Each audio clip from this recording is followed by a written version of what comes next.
जय हिंद, नमस्कार। मैं हूं अंबर जैदी और आप देख रहे हैं हमारा आज का एक खास कार्यक्रम। और दोस्तों, आज सवाल सिर्फ पाकिस्तान का नहीं है। आज सवाल है कि क्या इंडियन सब कॉन्टिनेंट की सबसे बड़ी जो जियोपॉलिटिकल लड़ाई है, अब पानी पर लड़ी जाएगी क्या? 1960 में साइन हुई इंडस वाटर ट्रीटी को दुनिया ने एक वाटर डिप्लोमेसी मॉडल माना था, लेकिन आज पाकिस्तान सिर्फ इंडिया से नहीं लड़ रहा है। अब पाकिस्तान इस मुद्दे में चाइना को भी बीच में लाने की कोशिश करता हुआ नजर आ रहा है। इस्लामाबाद में एक सेमिनार होता है और वहां चाइनीज कमेंटेटर विक्टर गो कहते हैं, अगर इंडिया पानी को वेपन बनाएगा तो चाइना के पास भी तिब्बत से निकलने वाली जो नदियां हैं उनके फ्लो को इन्फ्लुएंस करने की कैपेसिटी है। ये एक स्टेटमेंट है, ऑफिशियल चाइनीज पॉलिसी नहीं है, लेकिन इसका जो जियोपॉलिटिकल मैसेज है वो बहुत बड़ा है। अब सबसे बड़ा सवाल ये कि क्या पाकिस्तान अपनी लड़ाई खुद नहीं लड़ पा रहा है, इसलिए चाइना का स्ट्रेटेजिक शेडो ढूंढ रहा है, या फिर ये कहें कि चाइना साउथ एशिया, या फिर हम जिसको इंडियन सब कॉन्टिनेंट कहते हैं, उसके वाटर पॉलिटिक्स में धीरे धीरे अपनी एंट्री कर रहा है। और भारत के लिए सबसे बड़ा सवाल ये है कि अगर पाकिस्तान इंडस की बात करें तो, और चाइना तिब्बत की बात करता है, तो क्या एशिया की अगली स्ट्रेटेजिक रेस मिसाइल की नहीं बल्कि रिवर्स की होगी? अब याद रखिए कि इंडिया ने इंडस वाटर ट्रीटी को टर्मिनेट नहीं किया है, इंडिया ने इसे अबेंस में रखा है और पूरा स्टैंड यहाँ पर साफ किया है। टेरर और टॉक्स, टेरर और ट्रीटी दोनों साथ साथ नहीं चल सकते। लेकिन आज जो इस चर्चा में सिर्फ इंडिया वर्सेस पाकिस्तान नहीं, आज इस चर्चा में हम बात करेंगे कि क्या वाटर डिप्लोमेसी अब जियोपॉलिटिकल डिटरेंस बन गई है? क्या पाकिस्तान चाइना के कंधे पर बंदूक रखकर प्रेशर बनाना चाहता है?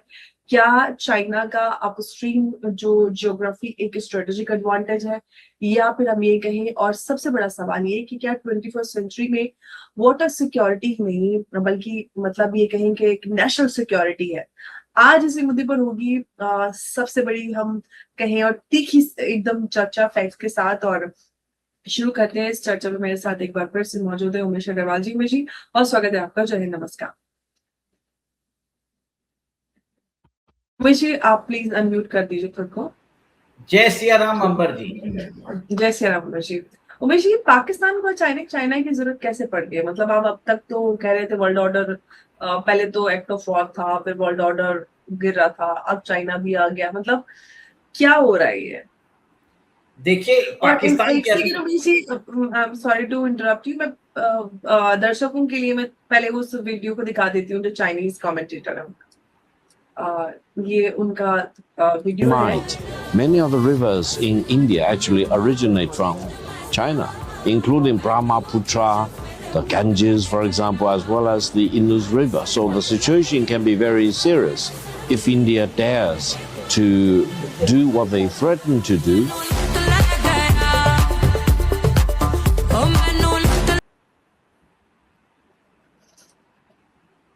और एक और वीडियो है, ये मैं फिर से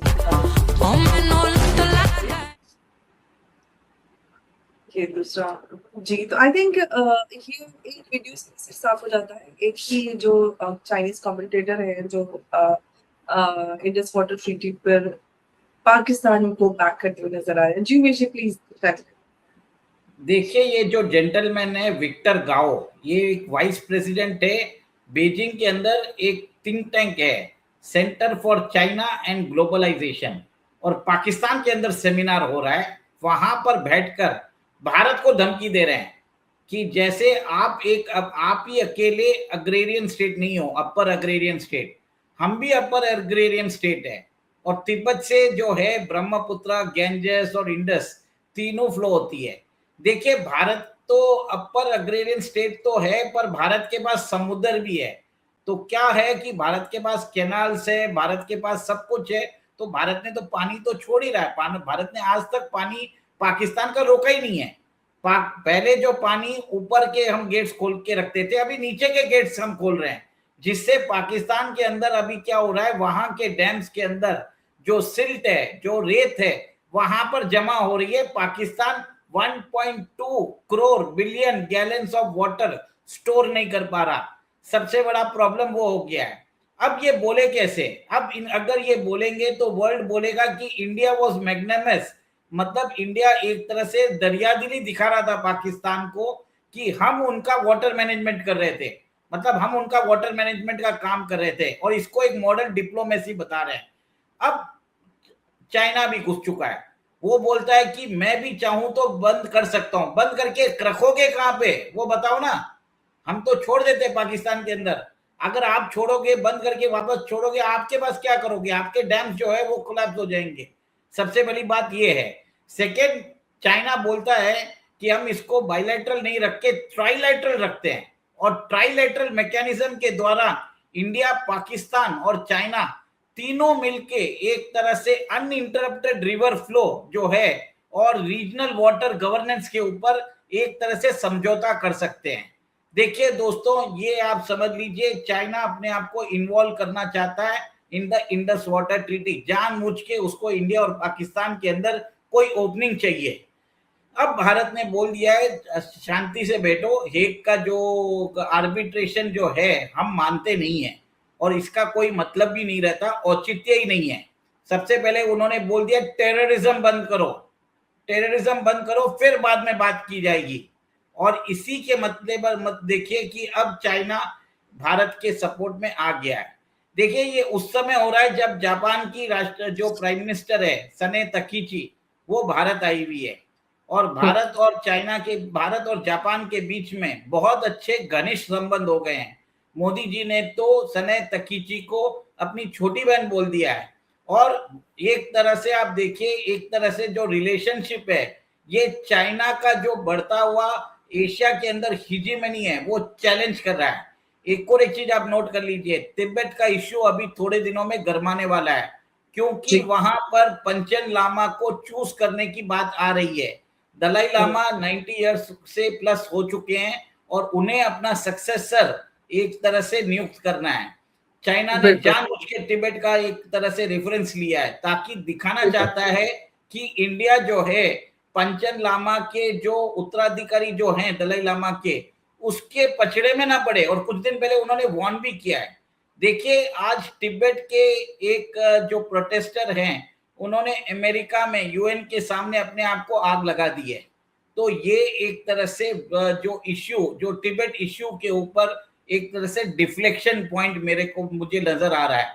चाइना डर चुका है, इसी के लिए वो भारत को डरा रहा है, क्योंकि उसको भी मालूम है कि उसका, समझते हैं कि चाइना भी अपनी जो पॉलिटिक्स है वो खेल रहा है यहाँ पे। लेकिन पाकिस्तान की हम बात करें, पाकिस्तान जो है वो बार बार इंडस वाटर ट्रीटी की बात करता है, लेकिन उसने कभी ये बात मानी है कि जो क्रॉस बॉर्डर टेररिज्म में भारत ने भारत के ट्रस्ट को सबसे ज्यादा नुकसान पहुंचाया है। और साथ ही साथ अगर पाकिस्तान ये कहता है कि पानी को वेपन नहीं बनाना चाहिए, तो क्या वो ये भी मानता है कि टेररिज्म को स्टेट पॉलिसी का हिस्सा नहीं होना चाहिए? देखिए पाकिस्तान उसके ऊपर तो बात नहीं करता, सिर्फ पानी के ऊपर बात करता है। चाइना भी वही कर रहा है। सबसे पहली बात है कि चाइना के अंदर जो ह्यूमन राइट्स वायलेशन है वो पाकिस्तान से भी बढ़कर है। तो मेरा ये मानना है कि ये एक तरह से चाइना जो है इश्यू को डाइवर्ट करना चाहता है, पाकिस्तान इसमें सिंगुलरली भारत को ब्लेम करना चाहता है। अभी उसको समझ में आ गया कि 5 आइस को उन्होंने बोला था, तब ऑस्ट्रेलिया और ब्रिटेन ने सपोर्ट करने की कोशिश की थी। भारत ने उनको सीधा बोल दिया चुपचाप बैठ जाओ, अपना काम नापो और अपना रास्ता देखो, ये हमारा बायलैटरल इश्यू है। अब ये चाइना को लेके आ गए, चाइना भी ट्राई कर रहा है, चाइना को भी समझ में आ जाएगा, भारत ने भी सीधा स्टेटमेंट दे दिया है चुपचाप बैठ जाओ, ये हमारा बायलैटरल इश्यू है। तो अब चाइना भी इस पछड़े में पड़ेगा नहीं। देखिए चाइना हमको धमका सकता है, और चाइना ऑलरेडी एक मैसिव डैम जो है ब्रह्मपुत्र के ऊपर बना रहा है, और उसको काउंटर करने के लिए भारत भी 11,000 मेगावाट का जो सियांग अपर मल्टीपर्पज प्रोजेक्ट है, और वो 2,880 मेगावाट का दिबांग डैम बना रहा है अरुणाचल प्रदेश में। ये एक तरह से आप देखिए कि भारत और चाइना एक दूसरे को समझते हैं कि फ्यूचर में वाटर वॉर कर सकते हैं। पर भारत के अंदर जो पानी आता है वो रेनफॉल के कारण आता है। 80% जो पानी आता है हमको रेनफॉल से मिलता है, और चाइना भले ही पानी रोक भी ले तो कुछ भी नहीं कर पाएगा, अल्टीमेटली उसको छोड़ना ही पड़ेगा, नहीं तो उसके डैम कोलैप्स हो जाएंगे। वाटर को ज्यादा दिन तक अगर आप स्टोर करके रखोगे तो nobody can control water for a very long time. सबसे बड़ी बात है, आप ये देखिए कि चाइना जो है, चाइना इसको वाटर जो वो इतने बड़े डैम्स बना रहा है उसके द्वारा वो वाटर का कंट्रोल को एक तरह से स्टोर कर सकता है। इसी के लिए अरुणाचल प्रदेश में भारत ने भी एक काउंटर डैम बना दिया। तो चाइना की सारी पॉलिसी जो है धरी की धरी रह गई है। चाइना भारत को कोई भी तरीके से थ्रेटन करे, भारत ने उसको एक तरह से बोल दिया है भैया अपना काम देखो और हमें अपना हमको पाकिस्तान से डील करना आता है, और नहीं तो जी हमारे 12 न्यूक्लियर मिसाइल तो ऑलरेडी डिप्लॉयड है। ये सिप्री की रिपोर्ट में आ चुकी है। कहाँ कहाँ डिप्लॉय है हमें भी नहीं मालूम है। अगर आपके पास मिसाइल है तो हमारे पास भी है। आपकी 20 ट्रिलियन की है, हमारी 4 ट्रिलियन की है। हमारी 4 को आप 2 कर दोगे, हम आपकी 20 की 5 कर देंगे। नुकसान किसको है? इसको बोलते हैं म्यूचुअली अश्योर्ड डिस्ट्रक्शन में चाइना को ज्यादा नुकसान है। भारत को नुकसान जी तो होगा, पर भारत में क्या नुकसान करोगे? हम तो आपकी सीधी आपकी जो इंडस्ट्रियल बेस है, जो कोस्टल बेस्ट बेल्ट है, 5 सिटी है, वहां पर हमला करने की जरूरत है। हमारा एक अग्नि missile with multiple warheads more than enough है। आप सोचिए, तो चाइना ज्यादा बोलेगा नहीं। ये चाइना को ये देख के सकते हैं कि अगर कल चाइना भी मतलब जैसे कि हम देख रहे हैं, हमने चाइनीज कमेंटेटर को देखा कि उन्होंने तिब्बत से निकलने वाली नदियों का जिक्र भी कर दिया पाकिस्तान के हुई ये जो सब हुआ। अब अगर कल चाइना जो है वो भी इसी तरह का वीवर्स को जियोपॉलिटिकल लेवरेज के रूप में देखने लगे, तो अगर पूरे इंडियन सब कॉन्टिनेंट या फिर एशिया की स्टेबिलिटी पर इसका क्या असर देखेंगे? साथ ही साथ क्या कल, क्योंकि अभी तक तो ये स्टेटमेंट है, क्या चाइना ऑफिशियली इस नैरेटिव को सपोर्ट करता है या पाकिस्तान के अंदर जो ये चाइनीज कमेंटेटर ने अपने डिप्लोमेटिक नैरेटिव को सिर्फ एक हाईलाइट की मतलब किया है? कैसे देखा जाए इस पूरी देखिए, भले ही ये अपने आप को इंडिपेंडेंट थिंक टैंक बोलते होंगे, पर चाइना में कोई भी इंडिपेंडेंट थिंक टैंक नहीं होता है। ये चाइनीज फॉरेन मिनिस्ट्री का ऑफिशियल माउथपीस है। इनडायरेक्टली उन्होंने भारत को थ्रेटन किया है। सबसे बड़ी बात है कि ये जो है तिब्बत इश्यू के ऊपर वो जो अटेंशन है वो डिफ्लेक्ट करना चाहते हैं। जैसे मैंने बताया, एक सपोर्टर ने अपने आप को जला दिया था, इमोलेट सेल्फ इमोलेट कर लिया था यूनाइटेड नेशंस के सामने, वो प्रोटेस्ट कर रहा था। और पंचन लामा का भी इश्यू आ रहा है। अब ये सबसे बड़ा प्रॉब्लम चाइना को ये हो सकता है कि तिब्बत मसला जो है वो इंटरनेशनलाइज हो रहा है। चाइना नहीं चाहता कि वो मसला इंटरनेशनलाइज हो, और भारत को उसने चेतावनी दे दी है। पर भारत ने भी एक तरह से पूरी तैयारी करके रखी है। भारत ने भी बोल दिया चाइना को कि आप अपना काम करिए, हमें ज्यादा आप इसके अंदर ट्राइलैटरल छोड़िए, हम तो ये जो बायलैटरल ट्रीटी है उसको भी रीइंस्टेट नहीं करने वाले। इसको अब्रोगेट कर दिया, अबियंस में रहेगा। और अभी हम जो पानी है छोड़ेंगे, पर हमारा नीचे वाला जो है, जो गेट्स है उसके द्वारा छोड़ेंगे। तो पानी के साथ आपको मट्टी, रेत, पत्थर सब मिलेंगे। तो ये चीज हो रहा है। सबसे बड़ा प्रॉब्लम पाकिस्तान को वो हो रहा है कि भारत पानी छोड़ रहा है, पानी के साथ जो रेत है वो उनके डैम के अंदर जाके, डैम के नीचे जाके जमा हो रही है, और उनका डैम टोटली यूजलेस हो चुका है। तो मतलब ये कह सकते हैं कि जो चाइना है वो इंडियन सब कॉन्टिनेंट में जो वाटर पॉलिटिक्स है उसमें अपना इन्फ्लुएंस बढ़ाने की कोशिश कर रहा है, मतलब कि भाई हम भी आ जाए इसमें। डेफिनेटली अंबर जी वही करने की कोशिश कर रहा है चाइना, और स्पेक्टेकुलरली फेल हो चुका है। उसको कोई भी सपोर्ट नहीं मिला है, बस हेडलाइंस उसने कर लिया है। आगे किसी ने उसकी एक तरह से देखिए, जब चाइना सपोर्ट करेगा, अमेरिका तो उसको एंडोर्स करने वाला नहीं है। तो कहीं ना कहीं भारत भी जो है एक तरह से आप ये देख लीजिए कि सेफ है अभी। क्योंकि इंटरनेशनल, देखिए सबसे बड़ा भारत को प्रॉब्लम हो सकता था गल्फ स्टेट से, पर गल्फ स्टेट्स के साथ भारत के इतने अच्छे संबंध है कि पाकिस्तान इसको ओआईसी में नहीं उठा रहा है। क्योंकि उसको मालूम है अगर ओआईसी में अगर उठाया तो वो टेररिज्म का मुद्दा आएगा, और वहां पर यूएई जैसे नेशन जो है वो भारत के सपोर्ट में आ जाएंगे। सऊदी जो ओआईसी को हेड करता है उसको भी भारत का सपोर्ट करने के लिए मजबूर है, और कतर भी कुछ नहीं कर पाएगा क्योंकि सब जगह हमने डोजियर भेज दिया है। ये मोदी जी ने वो ये जो काम किया था ऑपरेशन सिंदूर के बाद, उन्होंने टीम्स बनाई थी डिफरेंट कंट्रीज में जाके, हमारे जो एमपीज है वहां पर जाके उन्होंने उस कंट्रीज के फॉरेन मिनिस्टर से मिले और वहां पर उनको टोटल प्रूफ दिया है। तो ये जो कंट्रीज है अब एक तरह से बोल भी नहीं सकते कि हमें मालूम नहीं है, एक तरह से चुप करवा दिया है इनको।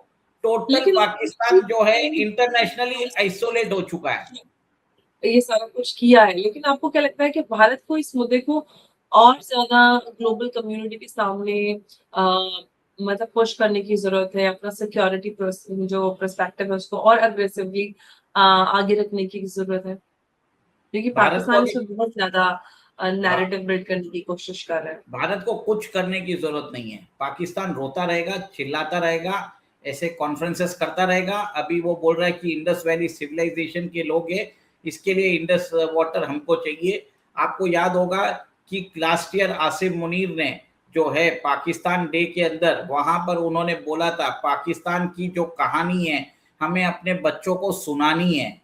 आप वो अपने आप को रिलेट करते हैं अरब से, टर्क से। अभी अचानक इंडस के बच्चे कहाँ से हो गए ये लोग? ये जो अनपढ़ जाहिल पाकिस्तानी हैं, भिखारी है, ये हमें अपना मतलब जो मैं बोलता हूँ कमीलियन जो है ना, जो वो भी एक तरह से शर्मा जाएगा। इतनी जल्दी ये अपने रंग बदलते हैं, वो भी शर्मा के आत्महत्या कर लेगा। तो आप ये देखिए कि ये जो पाकिस्तान है इसके नैरेटिव चेंज होते रहेंगे। 10 दिन बाद कोई और बहाने से रोने वाला है। वो ये बोलेगा कि हमारा 100% फूड सिक्योरिटी जो है इंडस के ऊपर है, 50% लाइवलीहुड जो है इंडस के ऊपर है, 50% इरिगेशन इंडस के ऊपर है, 25% हमारी इकोनॉमी इसके ऊपर चल रही है। हमारे जो न्यूक्लियर पावर प्लांट के लिए जो पानी चाहिए कूलेंट के लिए वो हमें जरूरी है। पर हम मुजफ्फराबाद और कोटली और सब जगह हम वहां पर आतंकवादियों को शह भी देंगे। आप अब हमसे गोली भी खाओ और हमें पानी भी दो, ये बोलने की जरूरत है। तो हमें एक ही चीज बोलना है कि टेररिज्म के बदले क्या पानी देना जरूरी है, पहले ये पूछना चाहिए। और चाइना को ही पूछना चाहिए कि कौन सी इंटरनेशनल ट्रीटी वो मानता है। क्या वो यूनाइटेड नेशंस जो United Nation convention of law of the seas वो मानता है? वो नहीं मानता है। उसने ऑलरेडी साउथ चाइना सी के अंदर बहुत सारी जो इंटरनेशनल वाटर्स है उसको उसने अपने कब्जे में लेके रखा है। वहां पर कोई भी शिप वो आने देता नहीं है। तो ये एक तरह से हास्यास्पद है कि चाइना अभी इंटरनेशनल कन्वेंशंस की बात करता है, ह्यूमैनिटी की बात करता है। चाइना ने कौन सा ह्यूमैनिटी जो इंटरनेशनल कन्वेंशंस फॉलो किया है वो देखिए। मेकोंग रिवर जो आपको बता देता हूँ जो फ्लो होता है उसके ऊपर चाइना ने कम से कम 11 डैम बना दिए हैं, जिसके कारण लाओस और बहुत ज्यादा सारी जो जितनी भी डाउनस्ट्रीम कंट्रीज है वहां पर लाइवलीहुड अफेक्ट हो चुकी है। तो चाइना ने कभी भी कुछ फॉलो नहीं किया है। पर यहाँ पर एक अच्छी बात है कि भारत ने एक तरह से जो वाटर भारत के पास जो टोपोग्राफी है, चाइना भारत का कुछ उखाड़ नहीं सकता। अगर वो पानी रोकेगा तो ज्यादा दिन तक रोक नहीं सकता, उसको वापस रोकना ही पड़ेगा। और ज्यादा पानी रोकेगा तो कभी उसके डैम ही टूट जाएंगे। तो ये रिस्क चाइना के लिए बहुत ज्यादा है। ऊपर से आप देख लीजिए चाइना को काउंटर करने के लिए भारत भी काउंटर डैम बना रहा है अरुणाचल प्रदेश में। और आप ये भी देखिए कि इंडस वाटर ट्रीटी और ये सब चीजें वो होने वाली नहीं है। और भारत को एक तरह से सीधा बोलना चाहिए चाइना को, वकेट अक्साई चिन। आप जब तक अक्साई चिन वैकेट नहीं करते हो तब तक आप बात करने के लायक भी नहीं हो। This is not your territory, better get out of Aksai chin, get out of Tibet. ये बोलने की जरूरत है अभी। बिल्कुल। तो दोस्तों आज की जो बात है वो सिर्फ एक ट्रीटी की नहीं थी, ये बात भरोसे की है, बात भूगोल की है और बदलते हुए जियोपॉलिटिक्स की है। पाकिस्तान कह रहा है कि पानी को वेपन नहीं बनाइए। चाइना के कुछ कमेंटेटर स्ट्रेटेजिक वार्निंग दे रहे हैं और भारत का कहना है कि जब तक सीमा पर आतंकवाद और इंफ्रास्ट्रक्चर जो है आतंक का वो बंद नहीं होता है तब तक पुरानी सोच के हिसाब से सब कुछ नॉर्मल नहीं हो सकता। लेकिन याद रखिए नदियां सिर्फ पानी नहीं लाती, वो अमन भी ला सकती हैं, वो तनाव भी ला सकती हैं। इसीलिए सवाल ये नहीं है कि पानी कहाँ से निकलता है, असली सवाल ये है कि क्या इंडियन सब कॉन्टिनेंट जो है वो अपने रिवर्स को कॉपरेशन के जरिए बनाएगा या फिर कन्फ्रंटेशन के। और अगर हर देश अब पानी को स्ट्रेटेजिक वेपन की तरह देखना शुरू कर दें तो कल सबसे बड़ी जो जंग है वो जमीन की नहीं बल्कि पानी की हो सकती है। नमस्कार, मैं हूं अंबर जैदी और आप सब इस चर्चा में हमारे साथ जुड़े उसके लिए बहुत धन्यवाद और उमेश जी आपका भी बहुत धन्यवाद इस चर्चा में। चैनल को लाइक शेयर सब्सक्राइब करना ना भूलें। नमस्कार। जय सिया राम। जय श्री राम।